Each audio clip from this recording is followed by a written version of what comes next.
ഛത്തീസ്ഗഡിലെ അറസ്റ്റിലായ കന്യാസ്ത്രീകളുടെ ഹർജി ദുർഗ് സെഷൻസ് കോടതി പരിഗണിച്ചില്ല എന്ന വാർത്തയാണ് അല്പം മുൻപ് എത്തിയത്. അധികാര പരിധിയിലല്ല എന്ന് പറഞ്ഞാണ് ജഡ്ജി ഹർജി പരിഗണിക്കാൻ വിസമ്മതിച്ചത്. അജീഷ് ജയകുമാർ ചേരുന്നുണ്ട് വിവരങ്ങളുമായി. അജീഷ്, ഇത്തരത്തിലൊരു നിയമക്രമം അങ്ങനെ ഇല്ല. അത് മനഃപൂർവ്വമായിട്ട് അല്ലെങ്കിൽ ഏതെങ്കിലും തരത്തിലുള്ള സമ്മർദ്ദത്തെ തുടർന്ന് ഇക്കാര്യം പരിഗണിക്കാതിരുന്നതാകാം എന്നുള്ള ഒരു വലിയ പ്രതിഷേധ സ്വരം ഉയരുന്നുണ്ട് ഒരു വശത്ത്. അജീഷിന് ഇപ്പോൾ ഈ ബജ്രംഗ് ദൾ പ്രവർത്തകരുടെ അഭിഭാഷകനോട് മാത്രമേ സംസാരിക്കാൻ കഴിഞ്ഞിട്ടുള്ളൂ. മറ്റാരോടെങ്കിലും ഇക്കാര്യത്തിൽ കൃത്യമായ ഒരു സ്ഥിരീകരണം തേടാൻ കഴിഞ്ഞിട്ടുണ്ടോ? എന്താണ് ഇന്ന് കോടതിയിൽ നടന്നത്? അനുജ, എന്തായാലും സ്മിത, ഇന്ന് നടന്നത്, അതായത് കോടതിയിൽ കേസ് പരിഗണിക്കാൻ പോകുന്നു എന്നുള്ള ഒരു വിവരം മാത്രമാണ് നമുക്കുണ്ടായിരുന്നത്. പക്ഷേ ഈ ബജ്രംഗ് ദൾ പ്രവർത്തകർ അതിനിടയിലാണ് ഇങ്ങോട്ടേക്ക് ഒരു പ്രതിഷേധ പ്രകടനവുമായി എത്തിയത്. അതിനുശേഷം ഇവർ പെട്ടെന്ന് അകത്ത് നിന്ന് ഈ ആഹ്ലാദ പ്രകടനവുമായി ഇങ്ങോട്ട് എത്തുകയായിരുന്നു. ആഹ്ലാദ പ്രകടനത്തിന് അവർ പറഞ്ഞത് അവരുടെ അഭിഭാഷകർ മാത്രമാണ് ഇവിടെ ഉണ്ടായിരുന്നത്. നമുക്കിപ്പോഴും ഈ സഭയുടെയോ അല്ലെങ്കിൽ ഈ കന്യാസ്ത്രീകളുടെ അഭിഭാഷകരോടോ പബ്ലിക് പ്രോസിക്യൂട്ടറോടോ ഒന്നും നമുക്ക് സംസാരിക്കാൻ സാധിച്ചിട്ടില്ല. പക്ഷേ അനൂപ് ആന്റണി അടക്കമുള്ള BJP ജനറൽ സെക്രട്ടറി ഇവിടെ ഉള്ളവർ പറയുന്നതിൽ കാര്യമില്ല എന്നാണ് അവർ പറയുന്നത്. ഇപ്പോഴും ഈ ബജ്രംഗ് ദൾ പറയുന്ന അഭിഭാഷകർ പറയുന്ന കാര്യങ്ങൾ മാത്രമാണ്. അവർ പറയുന്നത് ഇങ്ങനെയാണ്: കോടതിയിൽ കേസ് വന്നപ്പോൾ അവരുടെ അഭിഭാഷകർ എതിർത്തു. കാരണം 2 വകുപ്പുകളുണ്ട്. ഒന്ന് മനുഷ്യക്കടത്ത് കേസ്, ഈ വകുപ്പ് അത് പരിഗണിക്കേണ്ടത് NIA കോടതിയിലാണ്. മറ്റ് വകുപ്പ് എന്ന് പറയുമ്പോൾ മതസ്വാതന്ത്ര്യ നിയമത്തിലെ സെക്ഷൻ 4 വകുപ്പാണ്.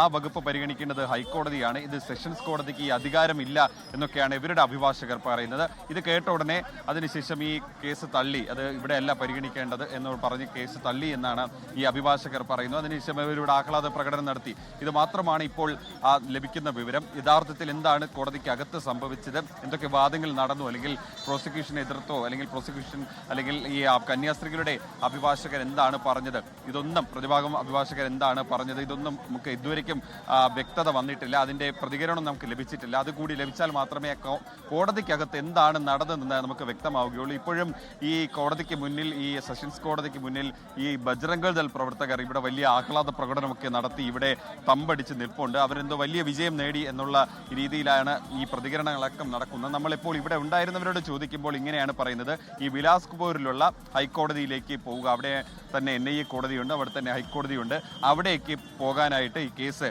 മാറ്റി, കേസ് തള്ളി എന്നാണ് പറയുന്നത്. ഈ സെഷൻസ് കോടതിക്ക് ഈ 2 ഗുരുതര വകുപ്പുകൾ പരിഗണിക്കാനുള്ള അധികാരം ഇല്ല എന്നൊക്കെ പറയുന്നു. അങ്ങനെയാണ് ഇപ്പോൾ നിലവിലെ സ്ഥിതി. എന്തായാലും നമുക്ക് ഈ അഭിഭാഷകരുടെ ഭാഗത്തു നിന്നുള്ള നമ്മുടെ കന്യാസ്ത്രീകളുടെ പ്രതിഭാഗം അഭിഭാഷകന്റെ പ്രതികരണം എടുക്കണം, അവരുടെ കൂടെയുള്ളവരുടെ പ്രതികരണം എടുക്കണം. അതിനുശേഷം മാത്രമേ എന്താണ് യഥാർത്ഥത്തിൽ സംഭവിച്ചത് എന്നുള്ള കാര്യത്തിൽ ഒരു വ്യക്തത നമുക്ക് നൽകാനാവൂ. അജീഷ് ജയകുമാറാണ് വിവരങ്ങൾ നൽകിക്കൊണ്ടിരിക്കുന്നത്.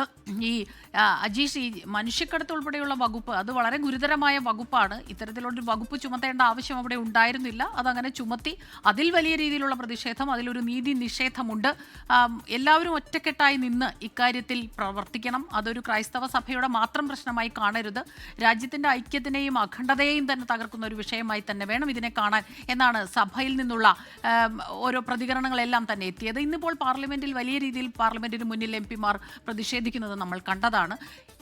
ഇന്ത്യയിൽ നിന്നുള്ള ഇടത് MP-മാർ, അതിലിപ്പോൾ നമ്മുടെ കേരളത്തിൽ നിന്നുള്ള MP-മാരുമുണ്ട്. അവരവിടെ ചെല്ലുന്നു.